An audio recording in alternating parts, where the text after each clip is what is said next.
Umdlalo omusha we-Orlando Pirates uRelebohile Mofokeng uhlonishwe ngethalente lakhe ngokuwina umklomelo ohlonishwayo.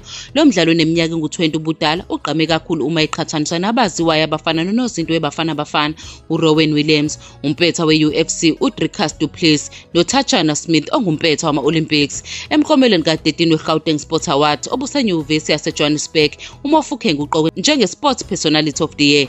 Ngaphansi komqeqeshi uJose Rivera, usephenduka umdlali obalulekile kuPirates, wabizwa njalo eqenjini leBafana Bafana. uMofokeng ujabulisa abalandeli ngokudlala engashintshi, washaya amagoli amane waphinde wanikeza abasizi abahlanu emidlalweni engu-15 kule sizini. Uzakhela impumelelo yakhe kusukela ngesizini edlule lapho ethole khona imiklomelo eminingi okubalwa kuye eye-PSL Young Player of the Season. Waphinde waba nesandla ekunqobeni kwePirates izicoco ezimbili ze-M10 8 ne-Nedbank Cup.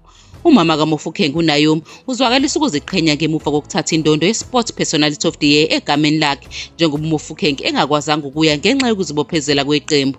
Njengamanje uRelebohile use-Algeria neqembu lePirates lilungiselela umdlalo wabo wokuqala kaGroup C weCAF Champions League neCR Belouizdad.